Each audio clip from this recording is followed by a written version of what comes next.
Dans les années 80, quelle chanteuse faisait battre ton cœur? Est-ce que c'était Whitney Houston, Kylie Minogue, Vanessa Paradis ou Belle Gazou? C'était ma petite blague.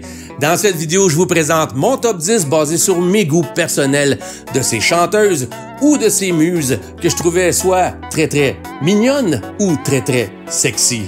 Préparez-vous à replonger dans les années 80 à travers les yeux, le cœur et la nostalgie de votre animateur.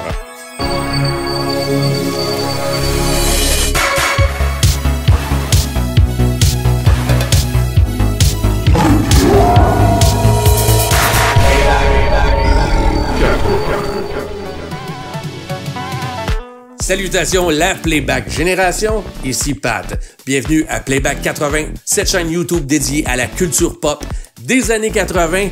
Alors si la nostalgie et les années 80, c'est ton truc, n'hésite même pas en cliquant l'onglet s'abonner sous la vidéo. Active la cloche de notification qui fait en sorte que YouTube te met toujours à jour sur notre nouveau contenu. Faites-nous des likes, c'est quelques petits clics qui vous coûtent absolument rien, mais qui sont hyper significatifs pour nous. Les années 80 a été une décennie qui a été marquée par des chansons inoubliables, des looks et des modes flamboyantes, mais de très belles femmes et de très belles chanteuses qui ont su se démarquer dans le monde de la musique pop et du rock. Mais dans cette vidéo, il ne s'agit pas de classer les voix les plus puissantes, ni les carrières les plus impressionnantes. La question demeure beaucoup plus simpliste et personnelle. Donc, quelle chanteuse a fait battre mon cœur?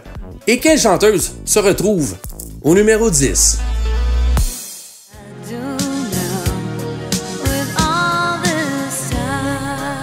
Tiffany Renee Darwish est une chanteuse américaine née le 2 octobre 1971.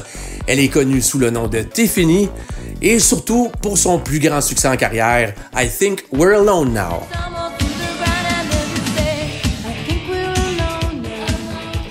Qui est en réalité une cover de 1967, mais ça c'est une autre histoire et pour un autre épisode sur les covers.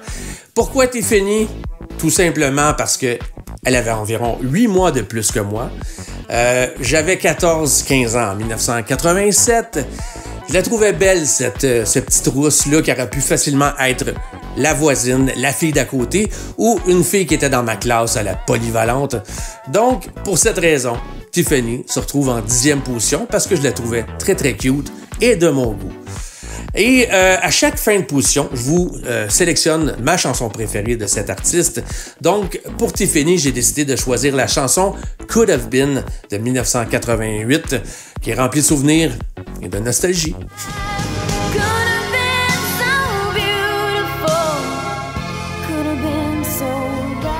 Chez nos voisins du Sud, on avait l'ultime pop star et sex symbole nommé Madonna. Mais ici, dans notre petit Québec, on avait Mitsou. Mitsou Gélina est née à Loretteville, tout près de la ville de Québec, le 1er septembre 1970. Elle commencera sa carrière en tant que comédienne dans le rôle d'Anouk dans la télésérie Terre humaine. Mais c'est en 1988, à l'âge de 17 ans, qu'elle enregistre son tout premier album El Mundo. Son premier single, intitulé Bye Bye Mon Cowboy, devient un énorme succès au Québec ainsi que dans le reste du Canada. D'autres succès suivront, comme Les Chinois, c'est pas comme ça qu'on fait La Corrida, et fera d'elle une nouvelle star pop au Québec. Lorsque Mitsou est apparue dans le monde de la musique en 88, j'avais à peu près le même âge qu'elle. Par contre, sa musique n'était pas vraiment ma tasse de thé à l'époque. J'étais devenu plus un métalleux, mais elle a su quand même attirer mon attention, non seulement parce qu'elle était belle et sexy, mais parce qu'elle était très unique. Elle a su se démarquer dans un marché québécois qui était beaucoup plus axé vers des chanteurs un peu plus vieux. Donc, Mitsou et des artistes comme Jean Leloup, Les Bébés sont arrivés avec un son beaucoup plus contemporain, beaucoup plus frais, et les jeunes du Québec ont su s'identifier à ce nouveau son et à ces nouveaux artistes, tout comme Mitsou. Alors pour cette raison, elle est en 9e position et pour mon choix de chanson de Mitsou, je vais y aller avec une chanson qui sort un petit peu des années 80. C'est une pièce de 1991 qui s'appelait « Dis-moi, dis-moi » que ça a attiré mon attention un petit peu plus pour le vidéoclip.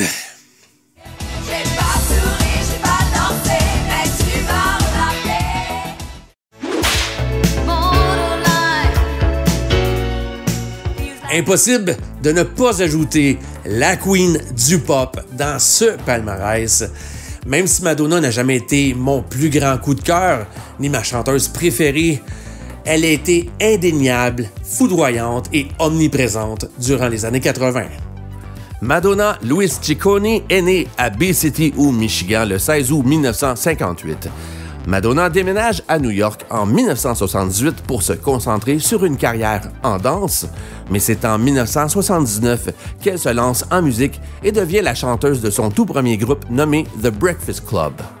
Peu de temps après, Madonna décide de se promouvoir en tant qu'artiste solo, elle qui fréquente plusieurs nightclubs de New York où elle réussira à faire passer les démos de ses chansons.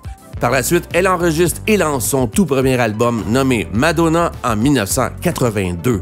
Sa carrière part en flèche et elle sortira une succession d'albums à succès commercial tels que Like a Virgin en 1984 ou True Blue de 1986 qui se vendront à plus d'une dizaine de millions d'exemplaires chacun.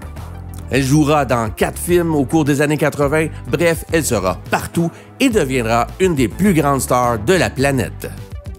Avec sa nature provocatrice, son caractère, sa drive, sa détermination et sa façon de pousser les limites, Madonna a fait parler beaucoup d'elle tout au long de sa carrière, en bien ou en mal. Et pensez ce que vous voulez de Madonna, c'est une artiste qui a su se réinventer à travers toutes les époques, non seulement à travers sa musique, mais par son imagerie, sa façon d'aborder les tabous sur la sexualité, le féminisme, les genres. Bref, Madonna est issue des années 80, mais c'est une artiste qui a passé à travers toutes les époques. Et pour ce qui est de ma chanson préférée, j'en ai plusieurs, j'en ai vraiment plusieurs. Mais là, je vais y aller avec Live to Tell.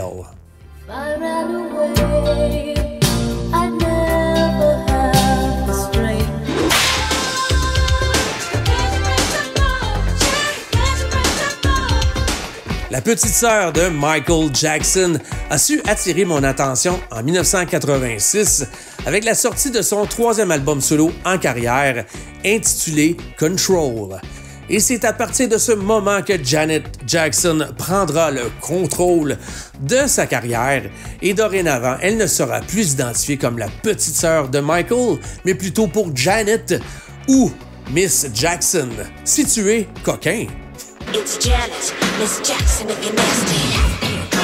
Janet Demita Jo Jackson est née à Gary, en Indiana, le 16 mai 1966. Elle est le 9e enfant et la plus jeune de la célèbre famille Jackson.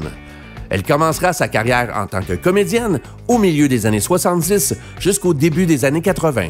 En 1982, elle signe un contrat d'enregistrement avec A&M Records et quelques années plus tard, elle deviendra une icône de la pop après la sortie des albums comme Control de 1986 et Rhythm Nation 1814 de 1989. En 1986, j'écoutais encore beaucoup de pop et j'avoue que j'avais un petit béguin pour Janet Jackson cet été-là. Elle a sorti plusieurs succès sortis de l'album Control, dont What Have You Done For Me Lately? Mais ma chanson préférée de Janet restera toujours Nasty. I know. Say nasty.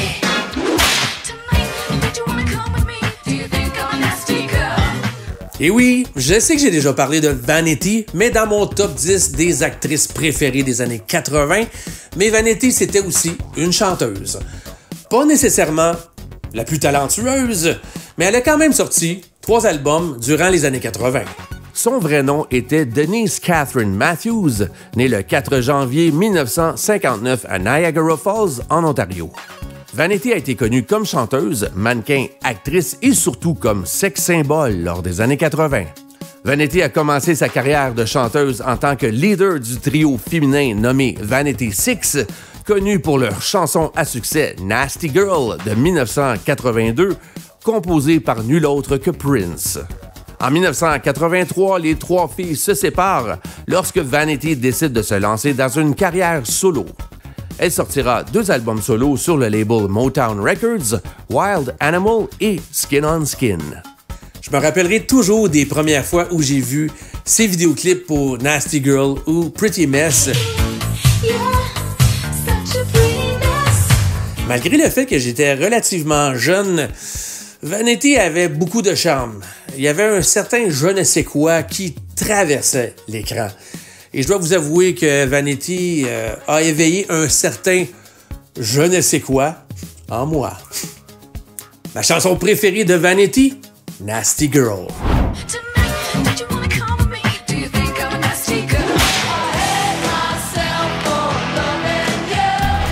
Joan Jett, vous dites? Elle a rien de sexuel ni féminin, vous dites? Ben moi, je suis pas d'accord avec ça. La féminité, ça se définit pas uniquement par l'élégance, la coquetterie, ni la sexualité. Joan Jett, c'était l'alternative, l'envers de la médaille. Tu peux être une vraie femme qui rock et qui kick des culs. Et ça, pour moi, c'est très attirant et sexy. Joan Mary Larkin est née le 22 septembre 1958 à Vinewood, en Pennsylvanie. Elle est une figure importante qui a réussi à se démarquer dans le monde du rock, qui était principalement un monde d'hommes. Elle fondera et jouera dans le band rock The Runaways, une formation exclusivement composée de femmes entre 1975 et 1979, avant de lancer sa carrière avec les Blackhearts depuis 1980. Elle est souvent surnommée la marraine du punk et la reine du rock and roll. Joan a toujours été une vraie rockeuse dans l'âme et une petite ténébreuse. Avec ses grands yeux noirs, son maquillage smokey eye, ses cheveux noirs et ses vêtements tout en noir, elle a défini un look différent, alternatif et rebelle pour les femmes qui ne voulaient pas entrer dans un moule ou dans les normes de la beauté standard. Un look rock'n'roll qui dégage l'assurance et de l'attitude. En regardant ces images, vous pouvez pas dire que Joan Jett était pas belle. Moi, j'ai toujours eu un gros faible pour les rockeuses, pour les femmes avec de l'attitude, de l'assurance. Je dois vous avouer, ça m'a toujours rendu pas mal gaga. Yeah! Joan Jett, number 5. Et pour être de circonstance, ma chanson préférée de Joan Jett and the Blackhearts, c'est Bad Reputation.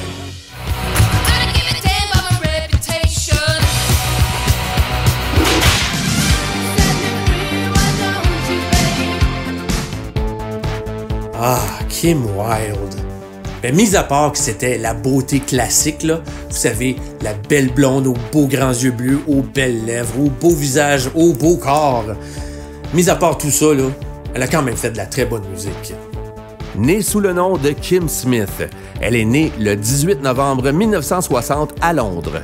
Elle commence sa carrière de chanteuse en janvier 1981 en pleine vague New Wave avec son succès Kids in America. Elle est aussi connue pour des tubes comme View from a Bridge de 1982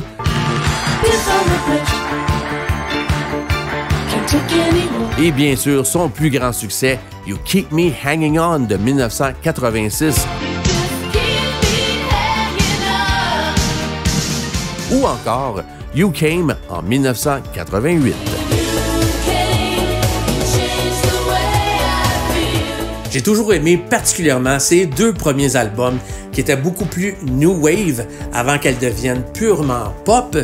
Mais pour ma chanson préférée, je vais y aller avec une chanson purement pop de 1988 qui s'appelait Never Trust a Stranger.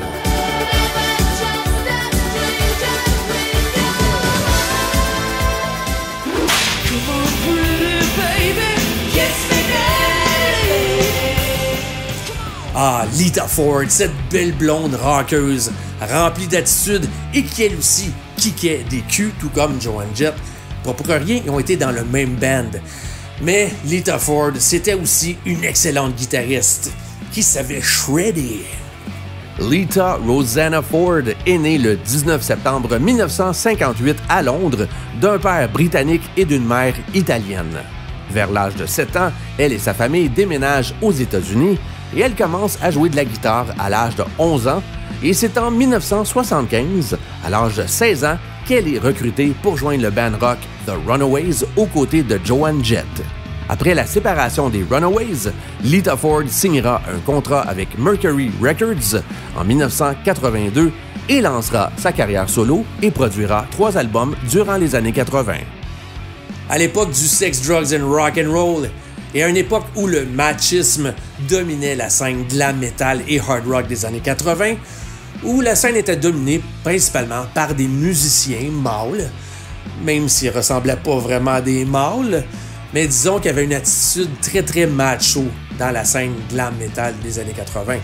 Il n'y avait pas beaucoup de place pour les femmes, à part si t'étais une groupie, malheureusement. Mais Lita Ford a su se démarquer dans cette scène très macho du rock and roll des années 80.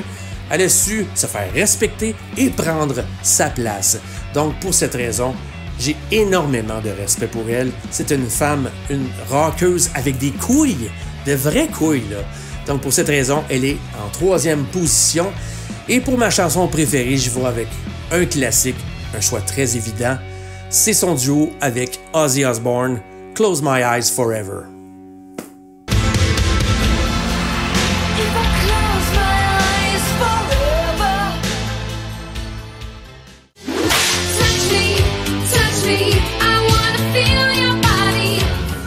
Il y en a peut-être plusieurs d'entre vous qui sont un petit peu déçus de mon choix, qu'elle soit en 2e position. Ou il y en a plusieurs d'entre vous qui sont peut-être un peu déçus de moi parce que je deviens un peu prévisible, un peu cliché, quoi. Mais s'il y a une chanteuse sex symbole des années 80, là, dans le sens propre du terme, c'est sans aucun doute et nul autre que Samantha Fox. Samantha Karen Fox est née le 15 avril 1966 à Londres. Elle commencera sa carrière de mannequin en 1983 et à l'âge de 16 ans, elle devient pin-up pour le tabloïd The Sun. Pendant plusieurs années à cette époque, elle est la 3e femme la plus photographiée en Angleterre après Lady Di et Margaret Thatcher. Parallèlement, elle commence sa carrière de chanteuse, mais il faudra attendre jusqu'en 1986 avant que Samantha Fox connaisse son heure de gloire en tant que chanteuse pop internationale avec son album Touch Me. C'est à ce moment qu'elle décidera d'arrêter définitivement de poser nue et sortira 3 albums à succès entre 1986 et 1989. Et oui, j'étais un kid des années 80, donc comme tout adolescent, en pleine puberté, rempli d'hormones, qui se respecte durant les années 80. Et oui, moi aussi, j'ai admiré ces photos dans les magazines et aussi sur mes posters dans ma chambre. Et pour ma chanson préférée de Samantha Fox, j'y vais avec I Surrender.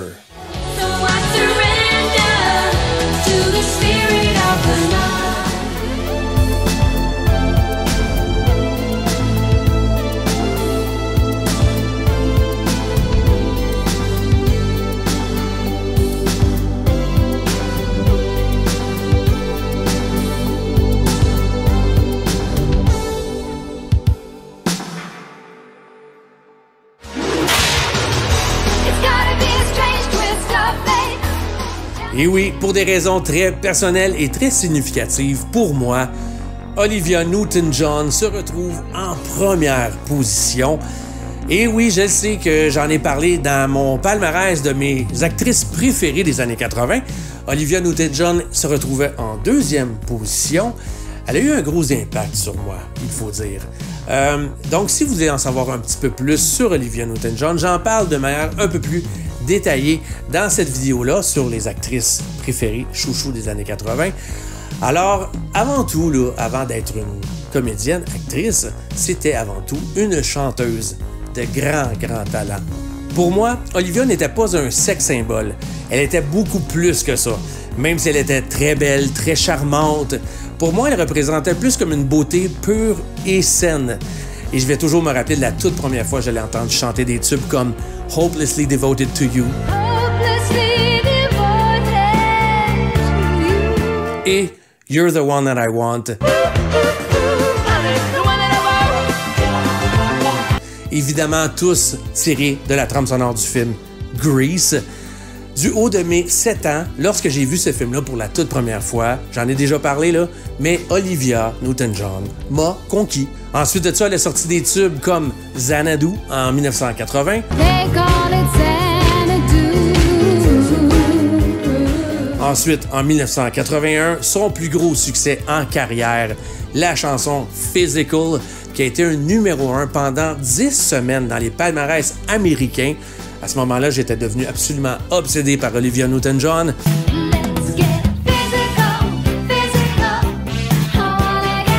En 84, elle a sorti le tube Twist of Fate. Pour toutes ces raisons, Olivia Newton-John est en première position parce que ça a été une chanteuse qui m'a marqué à un très jeune âge. Ça a été ma première idole féminine.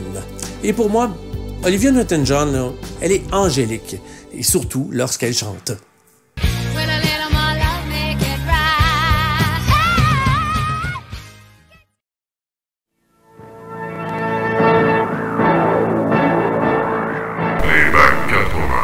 Alors, j'espère que vous avez apprécié mon petit top 10 de ces chanteuses chouchous des années 80 qui ont su faire battre mon petit cœur. Vous savez, ces chanteuses pop-rock qui ont eu soit des carrières éphémères ou ces chanteuses qui ont eu des carrières phénoménales. Mais ce top 10 était uniquement basé sur un plan subjectif, basé sur un plan émotionnel et nostalgique, par des chanteuses qui ont su nous charmer par leur look, leur style, leur aura. Mais dans ce top 10, j'ai mis de côté la technique, là. Mais si vous, ça vous tente là, de faire votre propre petit top 3, top 5 ou même top 10 de ces chanteuses qui vous ont marqué dans les années 80, peut-être basé sur leur voix, peut-être basé sur leur carrière ou tout simplement par leur charme. Si ça vous tente, là, laissez-moi votre petit top, vos suggestions dans la section commentaires. Ça serait vraiment apprécié. J'aimerais bien ça lire qu'est-ce que vous avez à nous raconter. Alors sur ce, gang, juste avant de vous quitter, n'oubliez pas de vous abonner à notre chaîne si ce n'est pas encore fait en cliquant l'onglet « S'abonner » sous la vidéo. Activez la cloche de notification qui fait en sorte que YouTube vous met à jour sur notre nouveau contenu. Faites-nous des likes. C'est quelques clics qui ne coûtent rien, mais qui sont hyper significatifs pour nous. Alors sur ce, gang, je vous dis « Take care and rock on ».